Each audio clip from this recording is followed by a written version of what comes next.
Welcome all of you, the viewers of Poland Daily Culture. My name is Maria Kądzielska and I'm your host for tonight.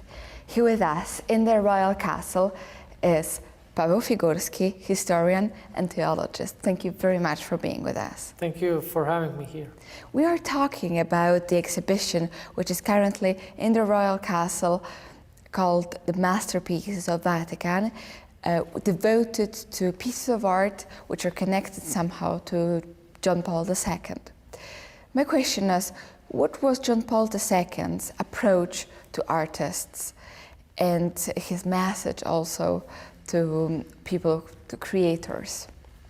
He very much appreciated all kind of artists. He, in his letter to the artists issued in 1999, even invoked the well-known quote of the Polish poet Norwid, that the beauty is for amusement, for work, work for resurrection. So he, as an integral man, perceived the vocation of an artist as a quasi-theological vocation to manifest the beauty embedded in the creation. He very much, with his deeds as the Pope, appreciated the role of an artist.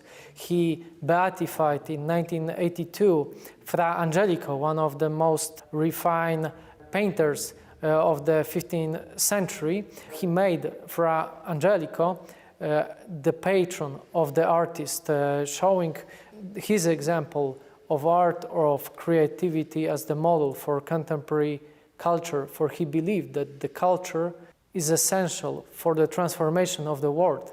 Not only the transformation to make it more human in our secular sense, but also to kind of bring kingdom of God here on earth, or at least to strive or made it possible for God to manifest God's kingdom on the earth. So we can even say, underline theologian aspect of being an artist, of creating. So not only as amusement, not only as a play or part of game, as an element of, I would say, in poetry or in art, but as a vocation given from God.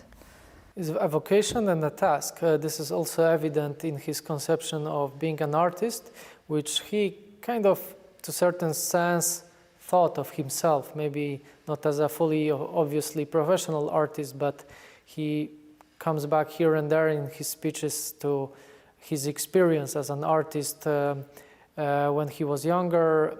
And obviously in the theology of John Paul II, every virtue, every gift is given not only for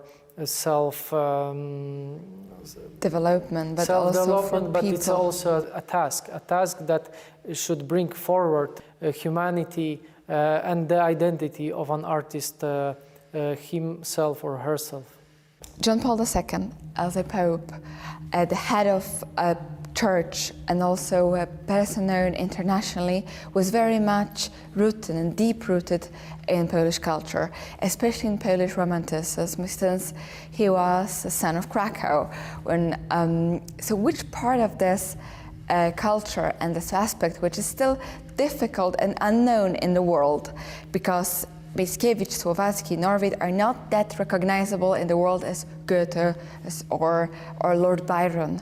Which aspects and part of it he brought for and into the international audience? One of the contemporary authors, Paweł Rojek, claims that actually the Polish Romanticism formed John Paul II's theology in such a deep way that this was the main Polish contribution to the universal church, to also theology, and one could say also intellectual currents. This is a very rightly mentioned, overlooked issue.